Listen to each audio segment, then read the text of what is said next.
Welcome to Friday Friends, RI Elder Info's weekly look at the organizations and individuals providing resources for Rhode Island seniors, caregivers, and professionals.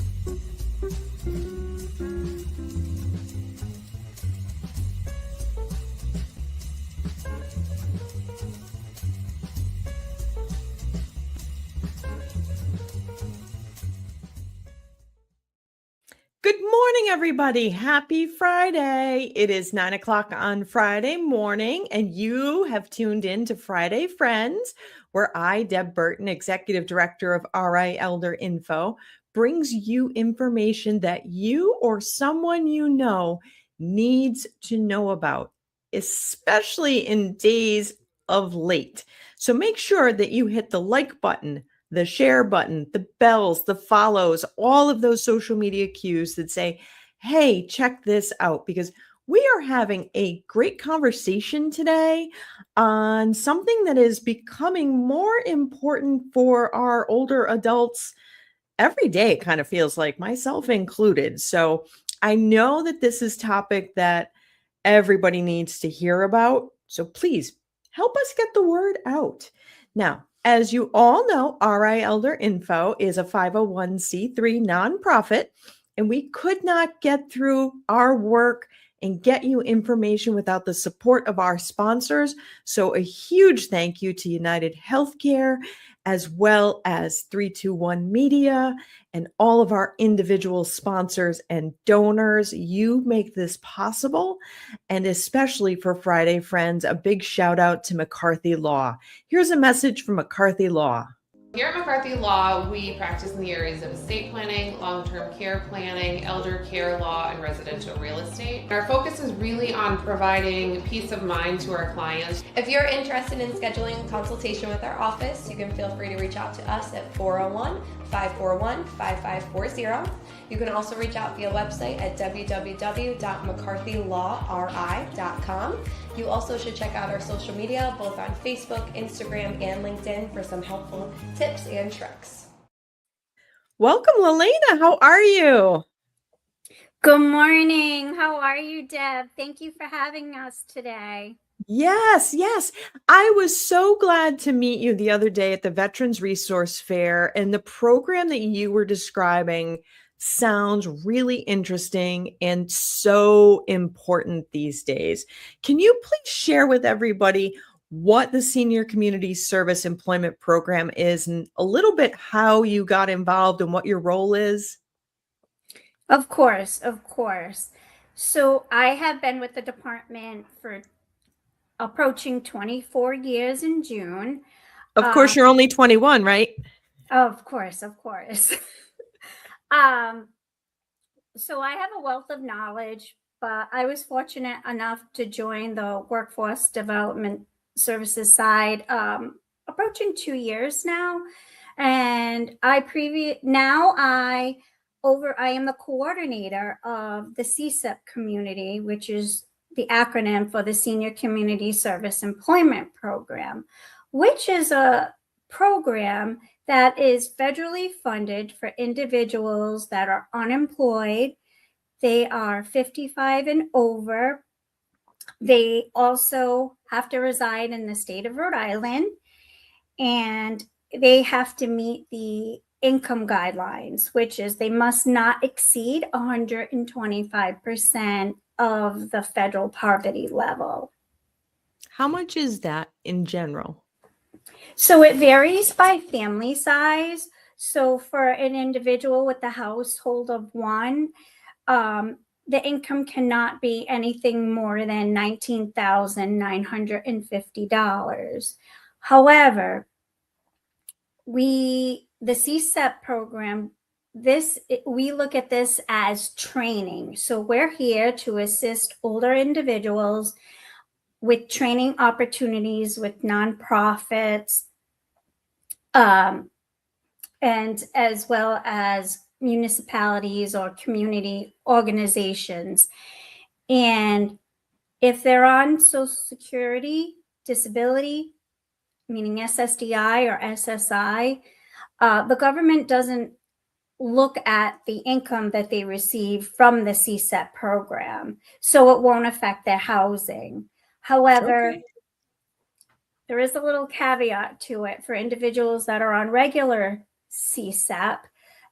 It can affect depending on how much they're making and what their income level is. But if I Okay. believe if you're at full retirement age, you can make as much as you want, and then it doesn't interfere.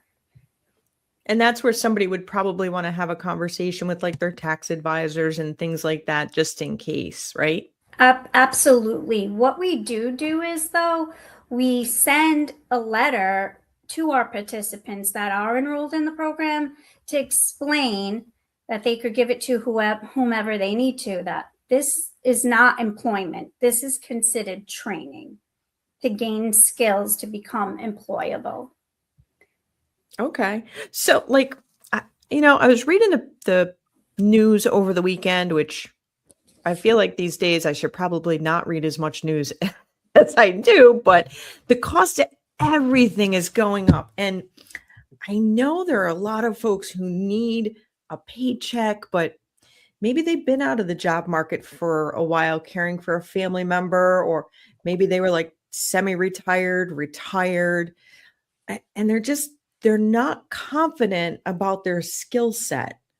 Can your program help people acquire those skills, or like what kind of barriers do the folks who use your program face?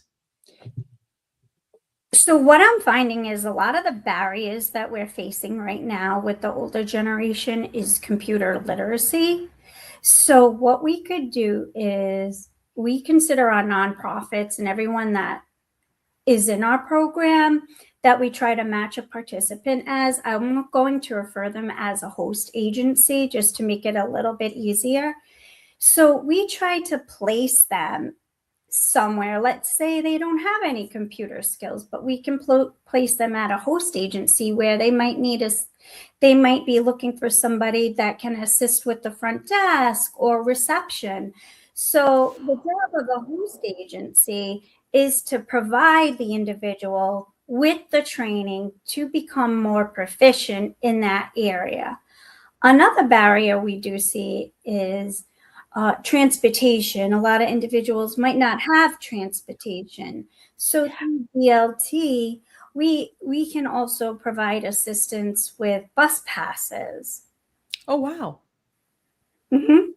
That's huge because transportation can be so challenging, particularly for our older adults, all over the state. So that is really helpful that at least they can get the bus passes and be able to get someplace for free. Speaking of free, do the participants have to pay anything? Are there any like costs to Absolutely participate, book not. fees? Absolutely not. It's wonderful in that area, as well as the host agencies. They don't pay either.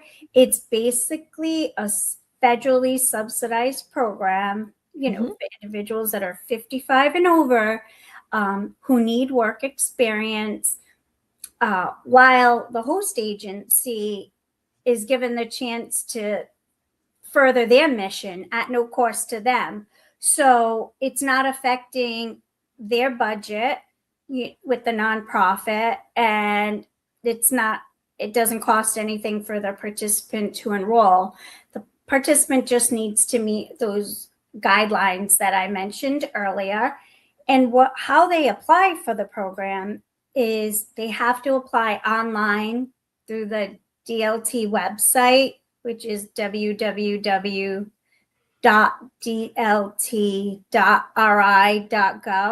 And then there's a few steps after that where I can guide you. And like I mentioned, a lot of individuals don't have the computer literacy, so they can walk into any of the American Job Centers in Rhode Island, and there are 3 resource rooms, and any of the job coaches can certainly assist them. We have one in Providence, which is located at 50 Sims Avenue. We also have one in Woonsocket, on Pine Street, 219 Pine Street, and as well as West Warwick, which Wow. I believe is 1532 Main Street. So if I'm hearing this correctly, and please correct me if I've got this wrong, as someone who is 55 and older, if you've been out of the workforce, but you still have a desire to contribute, but you're kind of like, I don't know if I'm really good with the computers, like, like the younger people are, like that kind of fear. I can get the training to overcome that, but kind of turning my head around as a nonprofit organization, I can have someone come to my organization and learn these skills and work for me for free. It's not going to impact my workers' comp insurance. It's not going to impact my payroll budget. But these people who may have been retired subject matter experts can come in and help my organization for free in this economy. They can come help me for free.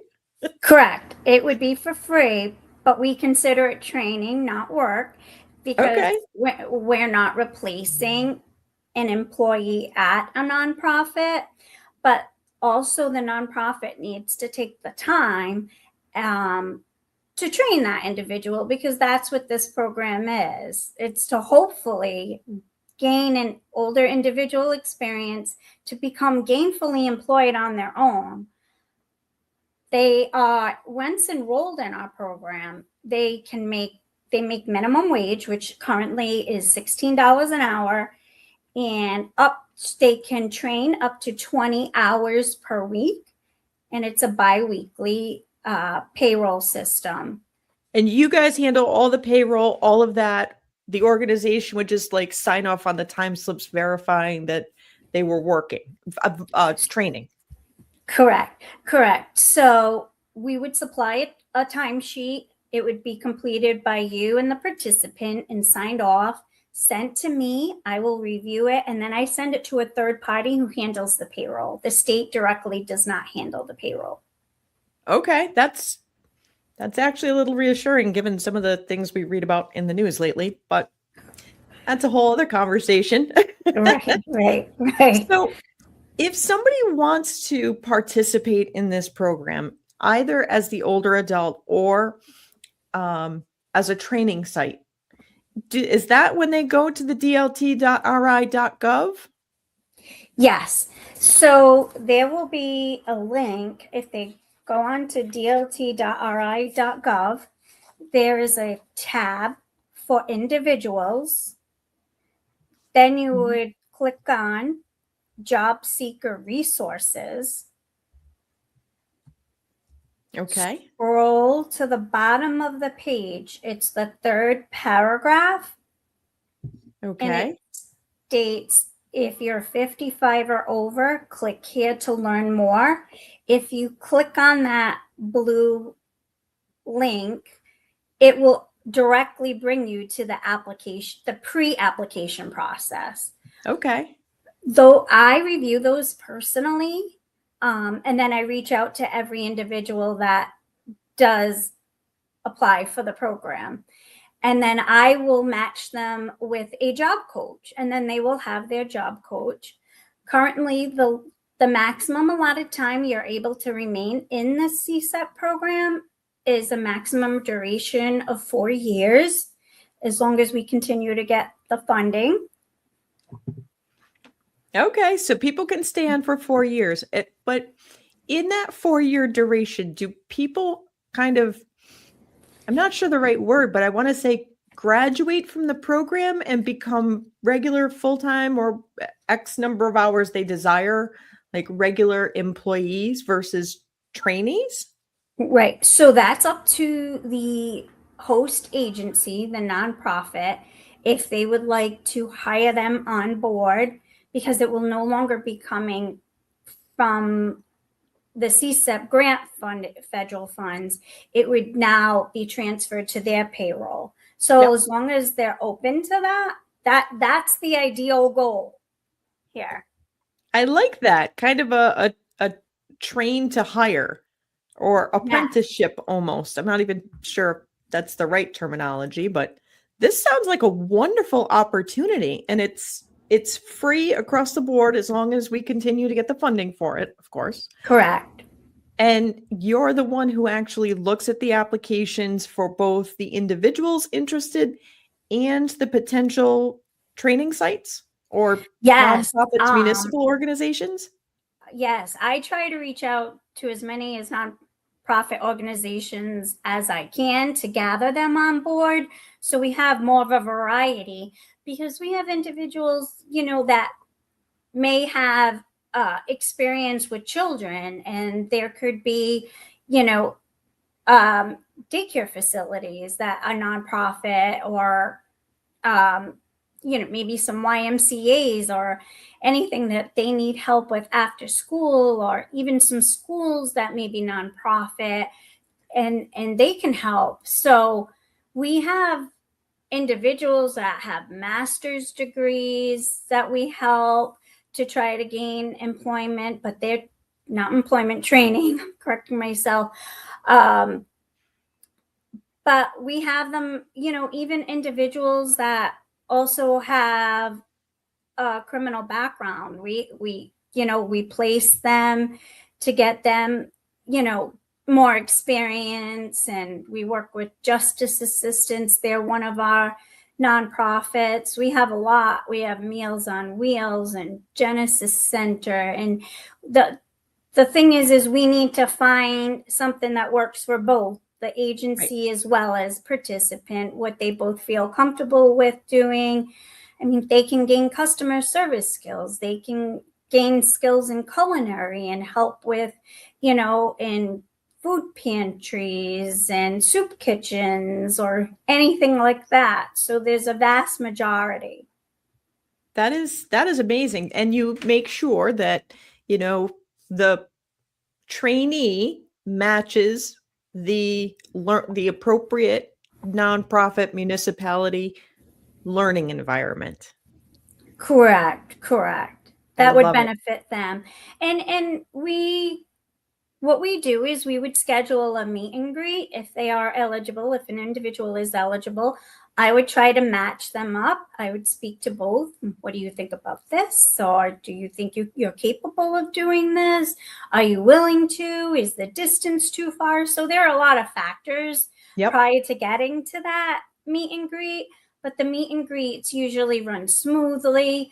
The nonprofit will explain what they're looking for. The participant will tell them whether or not they can do A, B, and C, or they're willing to do this. And then, if they start and we onboard them, let's say they try it out for a couple of months, and they might both have a change of heart and say, we tried it, but maybe this isn't a great fit. What we would do is we continue to keep the individual in our program. We would have to place them on a temporary pause or break until we can match them with another individual, another agency. Awesome. And the people can go to the dlt.ri.gov website. You said go to job seekers and scroll down. Tab for individuals, and then job seeker resources. And they can find the pre-application to start the ball rolling. And the third paragraph, right, where it says, where it says 55 and over, click here to learn more.